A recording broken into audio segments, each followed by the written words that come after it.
Okay, so we're going to do a little more factoring. We are going to undo the distributive property. Okay, you guys? Joey? Jens? Ron, you guys have to leave on time, so got to get to there. You want me to pause for a second? Maybe? I have no idea.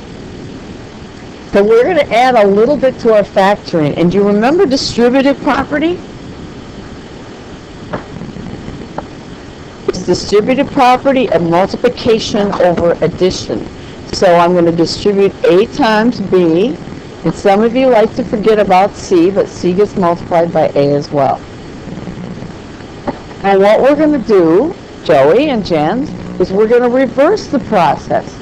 We're going to try to figure out what was multiplied. In this case, the A is multiplied through. So I'm going to start with this and guess what goes into both of those terms and pull it out and factor it. So I'm going to find out what do we multiply together. Well, this is just additional. This is factoring lesson B part 1. Turn your Wi-Fi off and on. Otherwise you can take a piece of paper or take Notability and just write it down. That works too. So what goes into 3 and 9? Good. Remember the greatest common factor? It's the biggest number. I don't know why this is making noise.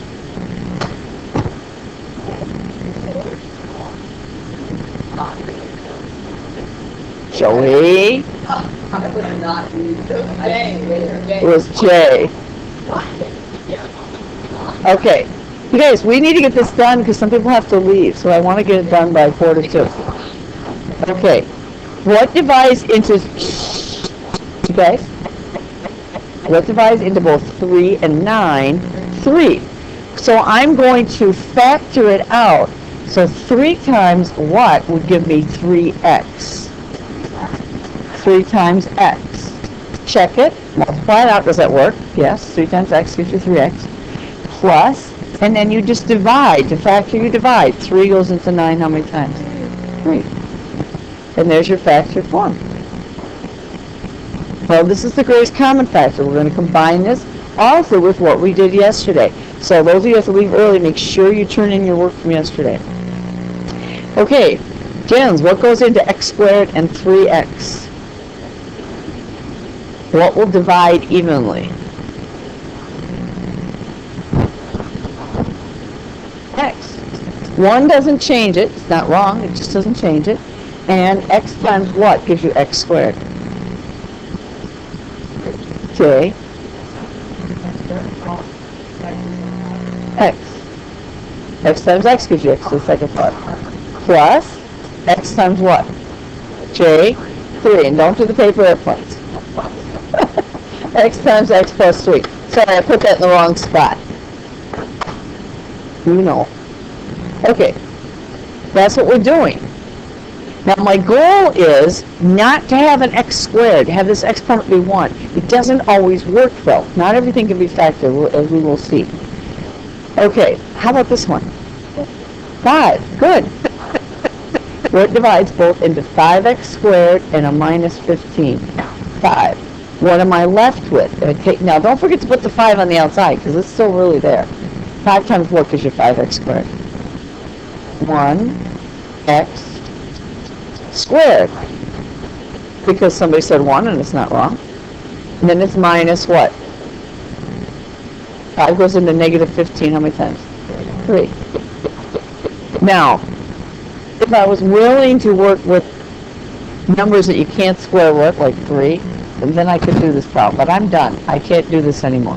Tomorrow we'll do the special cases with x squared minus 4 and things like that. So today we'll stop with that. Well, they hopefully are easy. Jay, what is this one? Well, first, what's the greatest common factor? What goes into 2x and 48? 2. And that's what the first part of the worksheet is. Well, you're not wrong. It's 2 times what? 2 times what gives you 2x? No, 2 times 24 is 48. X. 2 times x gives you 2x. and divide 2 into 48, you get 24. Is that okay, Nick? Nick, is that okay? If it were negative, you would have a negative sign there. How do you know? Just multiply it out. The problem's going to be when we get to a trinomial, we need to see, like this one, can we go further? What goes into a negative 3x squared minus 12x plus 3? Now, let me tell you, the goal for x squared, I want to be a positive 1. What can I divide out of that? What goes into negative 3, 12, and 3? 3. Now, I don't want to be left with a negative x squared because I haven't taught you what to do with that. So let's take out a negative 3. Okay, so it's negative 3 times what gives you negative 3x squared? Positive x squared. Is that right? Work? Yep. Now be careful. Negative 3 into negative 12 is plus 4x. And a negative 3 into positive 3 is a negative 1. Check it, multiply it back out. Now, the question is, remember I said I want my exponent to be 1. Can I go further? Can we do what we did yesterday? Well, you know what? We're going to play the X game and find out. Yes. Okay, do you remember what goes in here? The 1 with the X goes in there. 4 goes there. This is just out in front. That negative 3 we just ignore. I'm just looking at the trinomial that's left. Can we factor that? What's this number going to be? Forget the negative 3. It's not important. Negative 1. Okay, so I now want to think of two numbers that give me 1. First, forget the sign. What times what gives you 1? Only one choice. 1 times 1. I need it to be a negative 1, so one of them has to be negative. Now, if I add these, because remember, we add these two parts of the x's to get that number, do I get 4? No. So guess what? This can't be done. That's done. Can't go any further, but we will find some that you can go further. Okay, let's try the next one. What can I take out first? We always do the greatest common factor. I don't want it to be negative, but why? Okay? Because I want the x squared to be positive.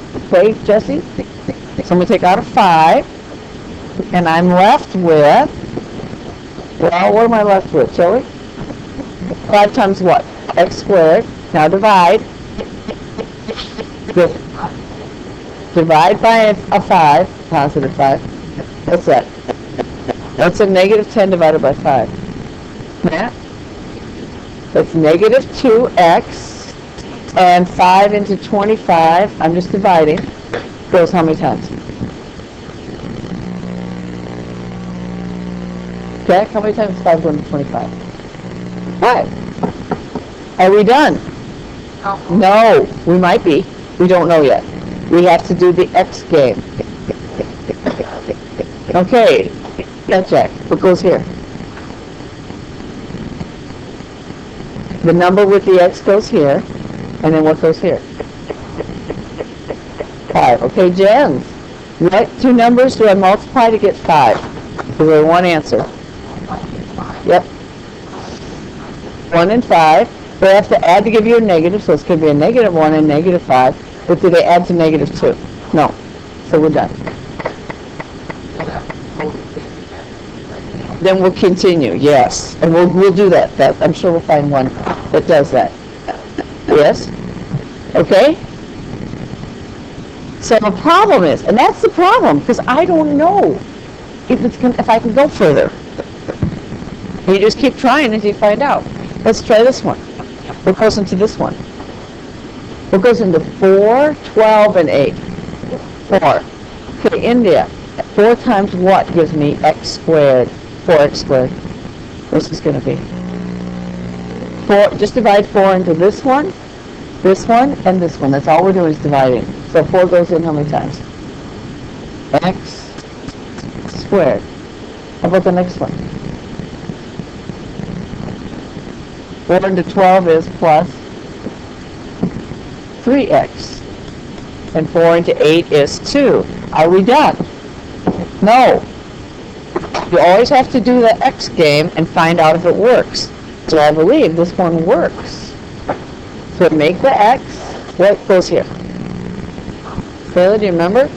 3 and 2 goes here. Remember you did this yesterday. Because this number goes here and this number goes there. Then, to find these numbers here, you look at the one on the right and you say, what numbers multiply to give me 2? 1 and 2, and do they add up to give you 3? Yeah, they do. They do add up to give you 3. So, I'm not done. I have to finish writing the factored form. It's 4 times, because it does factor into these two binomials, x plus 1, and then x plus 2. Okay, Nick? Should be doing it with me. You just don't know. Until you do the x game, you don't know if it could be done more. Now, there's only so many trinomials in the world that are decent, that are small numbers. So, after a while, I'm really good at this because I've seen them all hundreds of times over. Because I've been teaching 35 years. So, I've seen them all many times. So, I can usually just look at it and tell. Okay, what goes into 10, 16, and negative 8? Positive 2. Okay, this one's going to be one we're not going to finish, though. I'll show you why. 2 into a 10x squared goes how many times? 5x squared. Okay, so we're going to divide by 2, divide by 2, divide by 2. Then you can see it at least. Plus what? 8x, and it's minus 4. Okay. In this course this year, we are not going to deal with numbers here other than a positive 1. It might be doable, it might not. I'd have to play with it and do it. But we're not going to do that in this class. You will get it again in higher algebra. So, we're only going to do the 1s, but we want to be really good with the 1s. Because then when I go to the 5s, things will make sense. I might be able to go further, I might not, but it's beyond where we're going to go in this class. What do you mean? But if I divide by 4, 4 goes into 4 once. If I divide by 2, I'll get a 2x squared, but I haven't gotten the greatest common factor.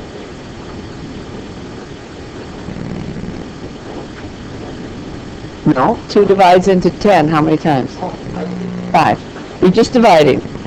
Okay, and we did this one. So now I'm going to bring up my other slide, but you don't have to bring up another slide. You can just write down the trinomial. Wait a second, I think I have it here.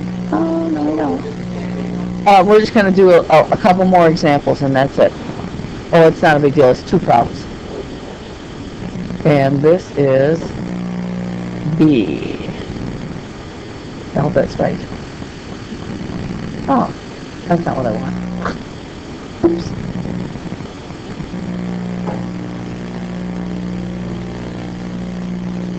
Yeah, and then we're going to do the worksheet. And then you may have some questions. Now, be careful on the worksheet that was due for today. The last problem was not on the answer key. So a lot of people just copy the answer and it's wrong. Okay, let's try that one. I only have like 2 problems here we're going to do.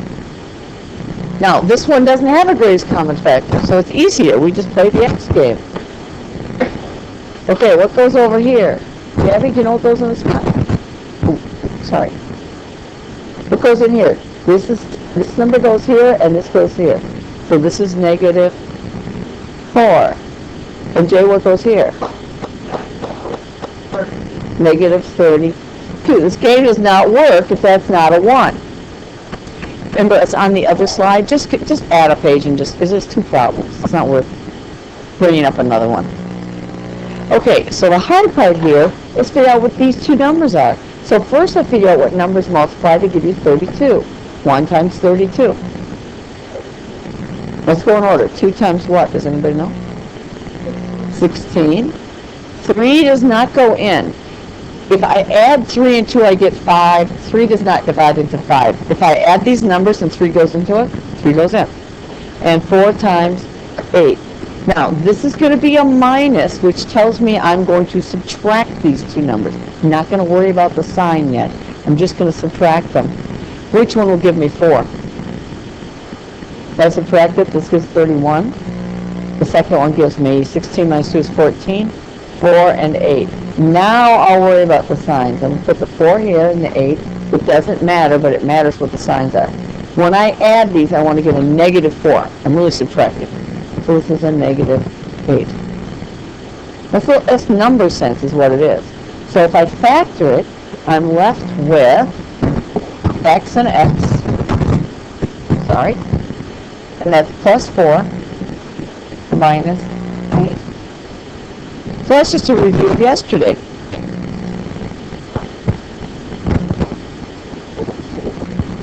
Oh, it's Halloween, what can I say? Now this one's factored completely. So you first look for the greatest common factor. What's the greatest common factor here? What goes into everything? 2. Is that okay, Emma? It's 2. Pierce, is that okay? Okay, so I'm left with 2 times what? Hannah, what's left here? 2 times what gives me 2x squared? X squared. It's too easy, isn't it? Plus, that's half of 6x, Jens. Okay. 3 what? X. And half of 4 is 2. Can we go further?